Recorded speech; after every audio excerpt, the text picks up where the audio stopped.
I think there was improvement. Obviously, I think the last, 2 plays leave a bad taste in your mouth. But I do think as a unit, those guys played hard. They played aggressive. They were physical. I think like guys like Will Helt had one of his better games. So I think there was a lot of stuff that we can build upon and continue to strive to be even better at, obviously. But I think when it comes down to it, in critical moments, we got to be better. Third downs obviously was an issue, and the last 2 plays in the game was something that kind of sit and eat at me right now. So we just got to find a way to get those critical moments. I thought the guys did play hard. They played well at big points of the game. Second half, coming in the second half, they played a really good second half, I thought. And it's got to continue to build on that energy.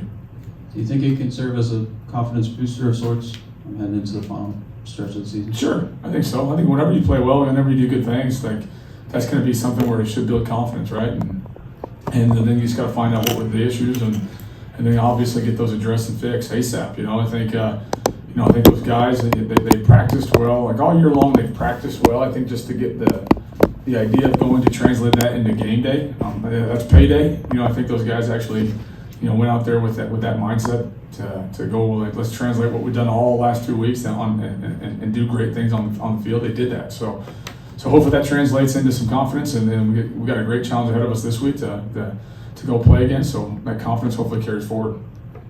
Just to follow up on that, since we don't get to watch practice, can you explain maybe what's the thing you're seeing the most in practice that isn't showing up there, that's making the biggest difference, that it's not translating to game days right now? I think you can't. You can try to simulate as much of a game day atmosphere as you can. Put them in critical moments. Hey, this is a situation. It's 2 minutes into half. This is what we're doing here. This is a potential overtime scenario. And then just the idea of mentally putting yourself in that phase and that point in time, and hey, this is overtime. The pressure of that play. Being just like a game, that's tough to do, right? To simulate the game day experience. You try to put them in those situations. You emphasize, hey, this is where we're at in the field. This is what we're doing. It matters. But then when it's got to carry over to when we're actually out on the game day, right? And if it's a 4th and 1, we got to have this play. You got to be locked in.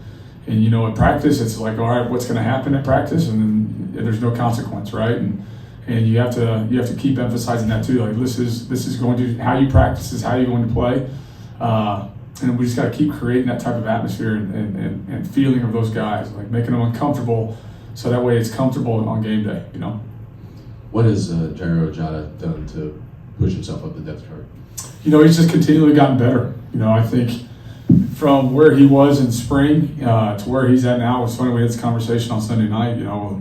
On this like our 3rd or 4th practice of spring ball, Jaire's getting his head knocked off on a counter play, and he just doesn't understand the physicality of this level of football. And now you've seen like exponential growth between where he was in the spring to where he's at now, and he just does. He's been doing the little things right, and he's a physical player. He's naturally strong. There's a lot of plays where you see him standing up tackles and stuff against Northwestern. So in my mind, he's a young football player, even though he is a senior. And now he's hopefully going to keep getting more confident in playing the way that we think he can play and prove what he can do. How much of that was just acclimating, adjusting to this level of play? I think it was everything. He came from a smaller school where he may have been a big fish in a small pond, but now he's got to realize what this level of football really consists of. It's big offensive linemen, it's big tight ends, it's a physical running back. It's everything that, no knock on where it came from, but it wasn't that, right? So it takes time for guys that get acclimated, I think, and even with our young freshmen, like it ain't just going to happen. They got to go out there and play, and the more they play, they get confident. I think of a guy like Smiley Bradford, he's getting better because he's getting more confident out there making tackles, making plays. So the more they play, the better they get confident.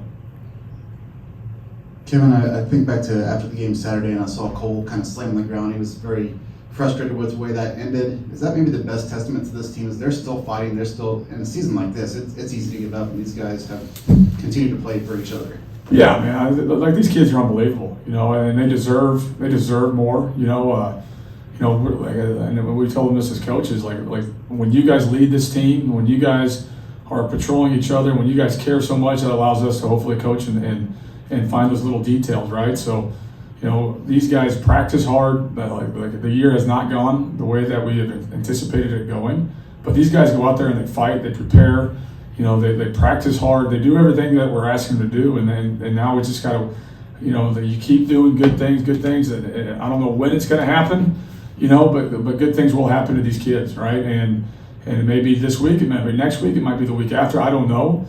But I know this: if you continue to fight and have resolve, like, you're going to be successful in life at some point down the road. It'll pay you back, all right? And that's what we're preaching to our guys. Like whenever your back's against the wall, you just keep swinging until you can't swing no more, and then when you can't swing anymore, you swing again. You know, so like guys like Cole, guys like KJ Jenkins, guys like you know, Tony Stevens and Dylan Thiedemann, like those guys are carrying us on defense because they care, and it's the standard, and they want to do well. How challenging is this for you as a coordinator to go through a season like this, where when you think you fix something else comes up, and this is constantly kind of testing your coaching ability? Yeah, you know, I know who I am as a coach and what I've been able to do in my past and I continue in the future. You know, so I think every week is a new challenge as it goes through it, and I do understand that, like, where we are is not where we expect to be. However, this has been a year where, you know, I've had a lot of self-focus and self-reflection of, all right, what am I doing? What am I not doing well enough to where I can help our guys be better? And every week it's something like, all right, I didn't do this. Like, I didn't practice this enough this week against these guys. That's on me, right? Or something where I can go back and all right, this is what I got to write down for this week. This is what we've got to get accomplished this week, and just so I can put these kids in a better position to win football games. Hey, Kevin, just some of the issues the Ohio State offense will pose that you've seen on film. Yeah, you know, I think obviously, you know, their roster is it's been well documented. It's one of the, you know, the most talented rosters in the country, you know, and it is that, you know, and their coaches do a really good job of finding ways to get all those playmakers the ball in different situations. You know, there's only one football player, but they got a lot of good football players on it. You know, from the running back position, they got 2 running backs that are really, really good. They're physical guys that run downhill and fast. You know, I think at the tight end position, they're big and physical, and then you have the receivers that can go out and make catches, and they utilize those guys in different ways. They don't just run routes and catch footballs. They line them up in the backfield. They do a lot of different things to put stress on the defense, you know, and I think this quarterback has done a really good job coming in and learning a system and managing the system really pretty well, you know.